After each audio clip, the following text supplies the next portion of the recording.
Cherai പ്ലാവീട്ടിൽ Xavier Kurian മകൻ Jomon Xavier സാഹചര്യ തെളിവുകളുടെ അടിസ്ഥാനത്തിലും സാക്ഷിമൊഴികളുടെ അടിസ്ഥാനത്തിലും പ്രതി കുറ്റക്കാരനാണെന്ന് ഈ കോടതിക്ക് ബോധ്യപ്പെട്ടിരിക്കുന്നു.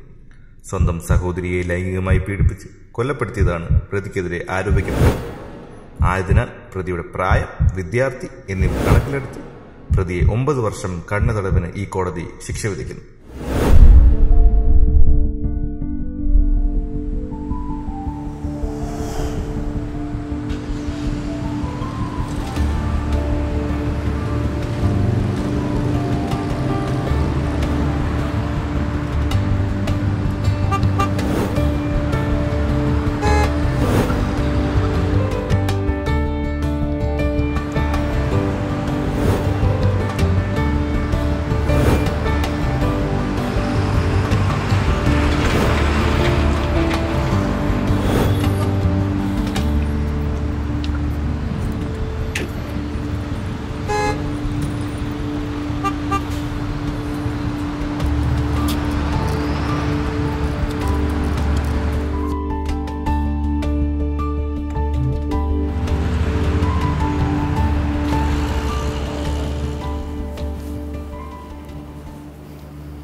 വക്കീലേ, ഇതൊക്കെ വന്നിട്ട് ഒരുപാട് നേരമായോ? കുറച്ച് സമയമായി. എന്താ ഞാൻ പറഞ്ഞ കാര്യം തീരുമാനം വല്ലതായോ? ഞാൻ ഒരുപാട് ട്രൈ ചെയ്തു, പക്ഷെ നീ അത് വിട്ടേക്ക്. അത് നടക്കത്തില്ല. കാരണം ഒരുപാട് പേരുടെ ജീവിതം കളഞ്ഞിട്ട് നമുക്കൊന്നും ചെയ്യാൻ പറ്റില്ല. അത് വിട്ടേക്ക്. ഒന്നുമില്ല, ഒരു രക്ഷയില്ല. ഓർഡർ ഒന്ന് വാങ്ങിത്തരണം. നടക്കത്തില്ല.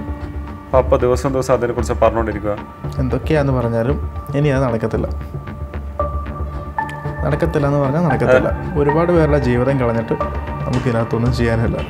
എനിക്ക് ആ സ്റ്റേ മാത്രം കിട്ടിയാൽ മതി. നടക്കത്തില്ല. ഈ സംഭവം നടന്നു കഴിഞ്ഞാൽ എൻ്റെ പോക്കറ്റ് മാത്രം, വക്കീലിൻ്റെ പോക്കറ്റെന്ന് അറിയും. എനിക്കങ്ങനെ രക്ഷപ്പെടണ്ട. കാരണം എനിക്ക് എങ്ങനെ ഏതെങ്കിലും കിട്ടിയേ പറ്റൂ. ഞാൻ പറഞ്ഞല്ലോ, കാരണം എല്ലാം എനിക്ക് ഈ ആലപ്പാടിൻ്റെ കാര്യങ്ങളൊക്കെ അറിയാമല്ലോ. അത് അന്നത്തെ കാര്യമില്ല. ഇന്ന് അതിനെക്കുറിച്ച് ആരും സംസാരിക്കുന്ന കൂടിയില്ല. സോഷ്യൽ മീഡിയ അതിനെക്കുറിച്ച് സംസാരിക്കുന്നുണ്ട്. ഒരു കാര്യം ഞാൻ വളരെ സീരിയസ് ആയിട്ട് പറയാം. ഇനി ഈ വിഷയം പറഞ്ഞ് ഇനി എന്നെ കാണാനോ എൻ്റെ ഓഫീസിലോട്ടോ ഇനി വരും. കാരണം എനിക്കത് കിട്ടിയേ പറ്റും. Sir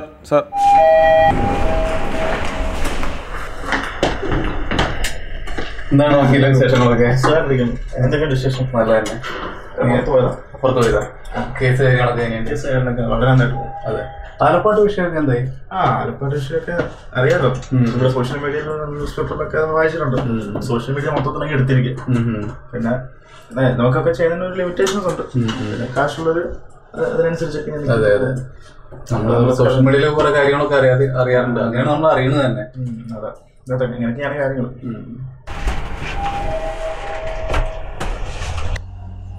okay, okay.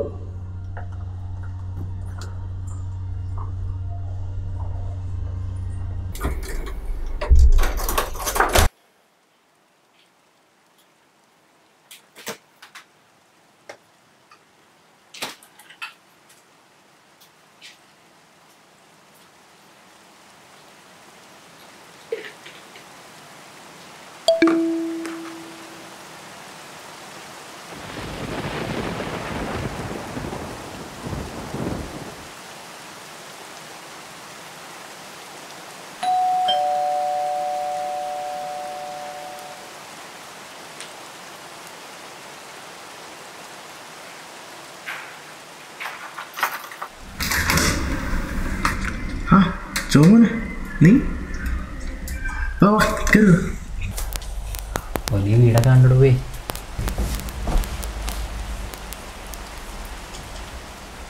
ഇപ്പൊ നീ പരോളിറങ്ങിയ കാര്യം ഞാൻ അറിഞ്ഞായിരുന്നു. എത്ര ദിവസത്തേക്കാ? 14 ദിവസമുണ്ട്. നല്ല നടപ്പിനായിട്ട് സൂപ്രണ്ടിന്റെ ശുപാർശ കാരണം കിട്ടിയതാണ്. കാര്യങ്ങളൊക്കെ ഞാൻ അറിയുന്നുണ്ടായിരുന്നു. നീ എന്റെ വീട് ഞാൻ നിന്റെ പേരേക്ക് നിന്റെ ഓഫീസിൽ പോയിട്ടുണ്ടായിരുന്നു. അപ്പം അവരാ ഈ വഴി പറഞ്ഞു. നീ വീട്ടിൽ പോയിരുന്നോ? എനിക്ക് കാണാനുള്ളവരെ കാണാനായിട്ട് ഞാൻ പോകേണ്ടത് വീട്ടിലേക്കല്ലല്ലോ, പള്ളി സെമിത്തേരിയിലേക്കല്ലേ. നിനക്ക് കുടിക്കാൻ എന്താ വേണ്ട? എനിക്കങ്ങനെ പ്രത്യേകിച്ചിട്ടൊന്നും വേണ്ട. കുടിക്കാൻ കുറച്ച് വെള്ളം കിട്ടിക്കൊള്ളാം. എനിക്കെന്തായാലും വേണമെങ്കിൽ പറ. ഞാനിവിടെ ഒറ്റയ്ക്ക് താമസം, ഇവിടെ ഒന്നും മേടിച്ച് വെക്കാറില്ല. ഏയ് വെള്ളം മതി, വേറെ ഒന്നും വേണ്ട. വെള്ളം മതിയെങ്കിൽ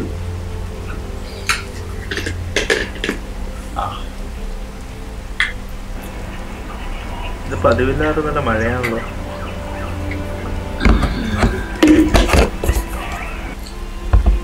ഇനി എന്താ നിന്റെ പ്ലാൻ? തിരിച്ച് ജയിലിലോട്ട് പോകണ്ടെന്നൊരു പ്ലാനിലാണ് ഞാൻ അവിടെ നിന്ന് പോന്നേക്കുന്നത്. തിരിച്ചു പോകണ്ടായിരുന്നോ? ഇതിന്റെ കോൺസിക്വൻസസ് എന്തൊക്കെയാണെന്ന് നിനക്കറിയാം? 4 വർഷമായി, ഇനിയും ഉണ്ട് 5 വർഷം. മടുത്ത. അതുകൊണ്ട് ഇപ്പൊ എന്താ ചെയ്യാ? പോട്ടെ, പോണ്ട. എൻ്റെ അപ്പനും അമ്മയ്ക്കൊക്കെ സുഖമായിട്ടിരിക്കുകയല്ലേ? ഒരു 6 മാസം മുമ്പ് ഞാൻ അവരുടെ അടുത്ത് പോയായിരുന്നു. അവർ തന്നെ കുറിച്ച് അന്വേഷിച്ചായിരുന്നു. എന്നെക്കുറിച്ചോ? എന്നെക്കുറിച്ച് എന്ത് അന്വേഷിക്കാനാ? എന്താ അങ്ങനെ പറയാം? അവർക്ക് തന്നെ ചെറുപ്പം പോലെ അറിയാന്നല്ലോ. അതിലൊന്നും കാര്യമില്ല. എന്നെ അറിയേണ്ടവരാരും ഒരു സമയം പറഞ്ഞില്ലല്ലോ. എൻ്റെ ഭാഗത്ത് ശരിയോ തെറ്റോ ആരും നോക്കിയില്ലല്ലോ.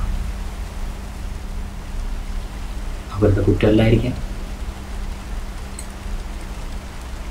സാരമില്ല. വർഷം ഇത്രയായില്ലേ, നിനക്ക് തന്നെ ഒന്ന് റിക്കവർ ചെയ്യാൻ നോക്കിക്കൂടെ? ഈ മനസ്സിനേറ്റ മുറിവുകൾ അത്ര പെട്ടെന്നൊന്നും മായത്തില്ല. ഇതല്ലേ ജീവിതം. 4 വർഷമാണ് ഞാൻ മനസ്സമാധാനമായിട്ടൊന്ന് ഇറങ്ങിയിട്ട്. ഇപ്പൊ പിന്നെ ഉറക്കമില്ല. പുറലോകം തന്നെ കണ്ട 4 വർഷങ്ങൾക്ക് ശേഷം ഓരോരുത്തരും അവരവരുടെ കാര്യങ്ങൾ ചെയ്തിട്ട് അവരങ്ങ് പോയി. ഞാൻ മാത്രം ഇവിടെ എല്ലാം അനുഭവിക്കാൻ വേണ്ടിയിട്ട്. കുഴപ്പമില്ല, അവരവരുടെ കടമയല്ലേ ചെയ്തേ. നിനക്ക് തോന്നുന്നുണ്ടടാ എൻ്റെ പെങ്ങളെ കൊന്ന ഞാനാണ്? ജോമോനെ, വർഷം 3-4 നീ അതൊക്കെ വിടും. നീ എല്ലാം മറക്കാൻ ശ്രമിക്കും. നമ്മളെന്തൊക്കെ എത്രയൊക്കെ മറക്കാൻ ശ്രമിച്ചു കഴിഞ്ഞാലും ഈ ഓർമ്മകളെന്നൊക്കെ പറയുന്നത് നമ്മുടെ മനസ്സിലെന്നും ഉണ്ടാവും. ഒരിക്കലും മായ്ക്കാൻ പറ്റാത്ത ഒരുപാട് ചിത്രങ്ങളൊക്കെ പോലെ. ഇപ്പം എൻ്റെ കയ്യിലാകെ ഉള്ളത് ഈ കവറിനുള്ളിൽ ഇരിക്കുന്ന എൻ്റെ അപ്പൻ്റെ ഷർട്ടാണ്. ജോമോനെ, നീ അതൊക്കെ വിടും. നീ ഒന്നും കഴിച്ചില്ലല്ലോ. നീ ഇവിടെ ഇരിക്കും, ഞാൻ എന്തെങ്കിലും എടുത്തോണ്ട് വരാം.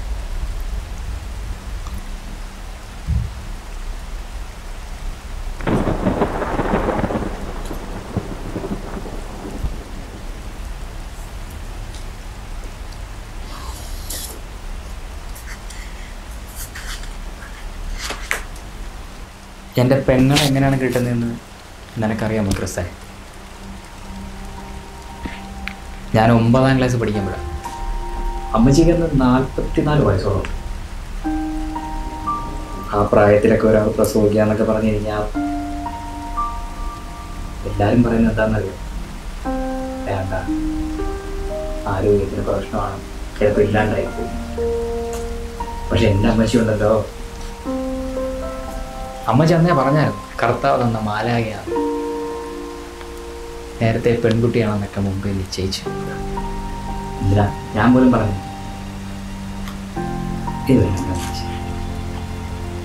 പാവം.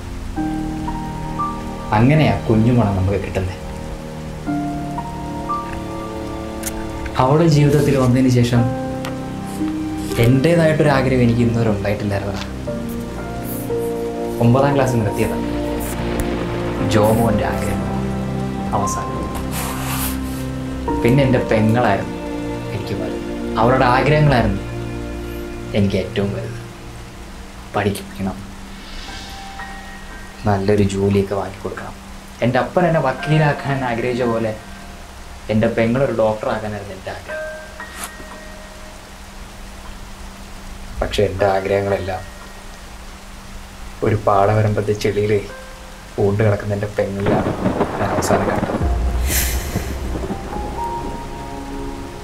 ഇപ്പോഴും ചില രാത്രികളിൽ ആ ചേട്ടാ എന്നുള്ള വിളിയുണ്ട്. ഞാൻ ഞെട്ടുണരാറുണ്ട്. അവരൊന്നും എന്നെ വിട്ട് ഇപ്പോഴും പോയിട്ടില്ലടാ. എനിക്ക് നല്ല വിശ്വാസമുണ്ട് അവരെന്തും എൻ്റെ കൂടെ ഉണ്ടാവും. അവസാനമായിട്ട് എൻ്റെ അപ്പനെ അമ്മച്ചീനെ എനിക്കൊന്ന് കാണാൻ പോലും പറ്റില്ല. ഞാൻ ചെന്ന് കഴിഞ്ഞാൽ ആളുകൾ പ്രശ്നം ഉണ്ടാക്കുമെന്ന് വിചാരിച്ച് പോലീസുകാരോട് സമ്മതിച്ചില്ലടാ. ഒരു 2-3 ആഴ്ച മുന്നേ നമ്മളെ വടക്കേലെ സാജൻ ചേട്ടായി എന്നെ കാണാൻ ചെയ്യുമ്പോൾ പറ്റുന്നതായിരുന്നു. ഒരു 4 വർഷത്തിന് ശേഷം എന്നെ കാണാനായിട്ടൊരു ആദ്യത്തിലാണ്. പുള്ളി എന്നോട് പറഞ്ഞത് അപ്പനും അമ്മയും അവസാനം മരിച്ചു കിടക്കുന്ന മുഖം ഇപ്പോഴും പുള്ളിക്കാരൻ മറന്നിട്ടില്ല. സാജൻ ചേട്ടായി അത് എന്നോട് വേറൊരു കാര്യം കൂടി പറഞ്ഞായിരുന്നു. എൻ്റെ അപ്പൻ എനിക്കതിന് സാക്ഷി പറഞ്ഞത് കുഞ്ഞുമോള് മരിച്ചു കിടക്കുന്നതിൻ്റെ തൊട്ടപ്പുറത്തുമായിട്ട് എൻ്റെ ഒരു ഷർട്ട് കിട്ടിയിട്ടാണ്. അന്ന് ജേക്കബിൻ്റെ പെങ്ങളുടെ കല്യാണത്തിന് മുണ്ടിൻ്റെ കൂടെ ആ ഷർട്ടേ ചേരുള്ളൂ എന്ന് പറഞ്ഞ് വാങ്ങിച്ചുകൊണ്ട് പോയിട്ട് എൻ്റെ പെങ്ങളെ പുതയ്ക്കാനുള്ള കോടിമുണ്ടായിട്ടാണ് നീ തിരിച്ചു തരുന്നതെന്ന് ഞാൻ അറിഞ്ഞില്ല. നീ എന്തൊക്കെ ഭ്രാന്താണ് പറയുന്നത്? നിനക്ക് 4 വർഷം ജയിലിൽ നിനക്ക് ഭ്രാന്തായോ? മതി, നിൻ്റെ അഭിനയെല്ലാം ഇവിടെ കൊണ്ട് നിർത്തിക്കോ. ഒരു ചെറിയൊരു ഷർട്ട് എൻ്റെ അപ്പന് കാണിച്ചു കൊടുത്തവനാ നീ, തെളിവായിട്ട്. പിന്നെ കോടതിയിൽ എന്നെ കൊണ്ടുവന്നപ്പോൾ അവിടെ തെളിവുകൾ മാറി, സാക്ഷികൾ മാറി. ഇപ്പോൾ എൻ്റെ കർത്താവ് എൻ്റെ കൂടെ തന്നെയാണ്. അതാണ് ഈ 14 ദിവസത്തിലെ ഈ ഒരൊറ്റ ദിവസം. ക്രിസ്സേ, നിന്നെ കൊല്ലാണ്ട് ഞാൻ ഈ മുറി വിട്ട് പുറത്തു പോകത്തില്ല.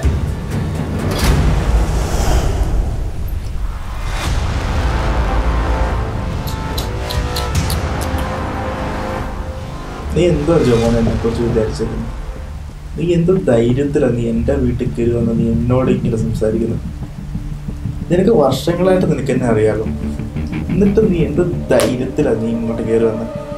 നീ പറഞ്ഞതെല്ലാം ശരിയാണ്. എൻ്റെ പെങ്ങളെ കൊന്ന ഞാൻ. നിനക്ക് എന്ത് ചെയ്യാൻ പറ്റും? നീ പരോളിലിറങ്ങി വെറും ഒരു പ്രതി മാത്രമാണ്. അത് നിനക്ക് നന്നായിട്ട് അറിയാമല്ലോ. എനിക്ക് വിഷമമുണ്ട്. നിൻ്റെ അപ്പനും അമ്മ ഇങ്ങനെ ചെയ്യുമെന്ന് ഞാൻ വിചാരിച്ചില്ല. അതെന്തോ പറ്റിപ്പോയി. നിൻ്റെ അപ്പനും അമ്മയും പെങ്ങളൊക്കെ അവിടെ ഒറ്റയ്ക്കല്ല. നീ അവരുടെ കൂടെ അങ്ങ് ചെല്ലി. അല്ലെങ്കിൽ വേണ്ട, ഞാനങ്ങ് അയച്ചേക്കാം. അപ്പന് സമയം കളയണ്ട. എങ്ങനെയാ പോവല്ലേ?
പോവല്ലേ?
ആ സാറേ ഞാനാ ജോമോൻ.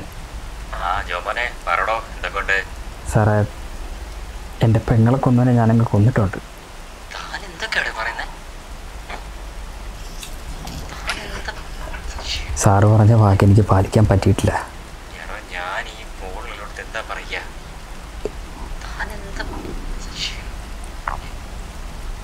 ഒരമണിക്കൂർ മുന്നേ വരെ നിങ്ങളെ നിയമത്തിന് മുന്നിൽ ഞാനൊരു നിരപരാധിയായിരുന്നു സാർ. പക്ഷെ ഇപ്പോൾ ഞാനൊരു കൊലയാളിയാ. നമ്മുടെ നിയമവും നിയമപാലകരും ഒക്കെ ഞാനടക്കമുള്ള സാധാരണക്കാരന് കിട്ടേണ്ട നീതി ഇല്ലാതെ വന്നപ്പോൾ ചെയ്തു പോയതാ സാറേ. ആ സാറിന് എന്നെ ഒന്ന് കൊണ്ടുപോവാം. പക്ഷേ ഒരിക്കലും ഞാൻ പുറത്തിറങ്ങാത്ത വിധത്തിൽ എന്നെ എന്തെങ്കിലും ചെയ്തേക്കണം. അല്ലെങ്കിൽ ചില കറുത്ത പോളിത്തീൻ ബാഗിൻ്റെ എണ്ണങ്ങൾ കൂടിക്കൊണ്ടിരിക്കും സാർ. അവിടെ കോടതി എൻ്റെ ആയിരിക്കും, നിയമങ്ങൾ എൻ്റെ ആയിരിക്കും, അവിടെ വിധി എഴുതുന്നതും ഞാൻ തന്നെയായിരിക്കും. എൻ്റെ ന്യായവിധി.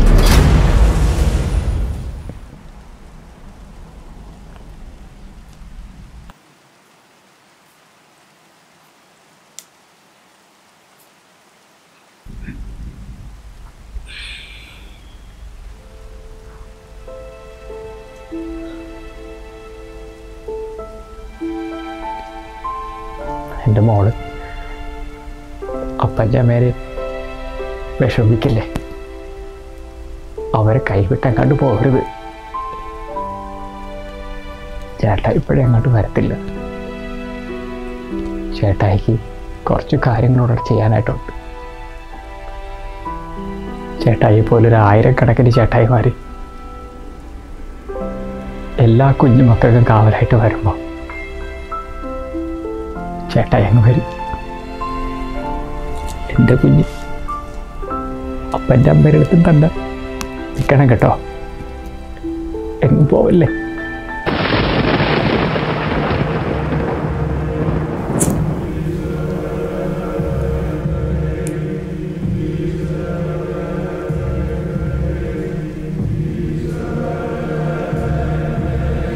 ഈ ജന്മം ഇവൻ ചെയ്ത സകല പാപങ്ങളും പുറത്തു കാത്തിരളി. ഇനിയുള്ള ജന്മമെങ്കിലും ഇവനെ നല്ലവനായി ജനിപ്പിക്കണമേ. ആമേൻ.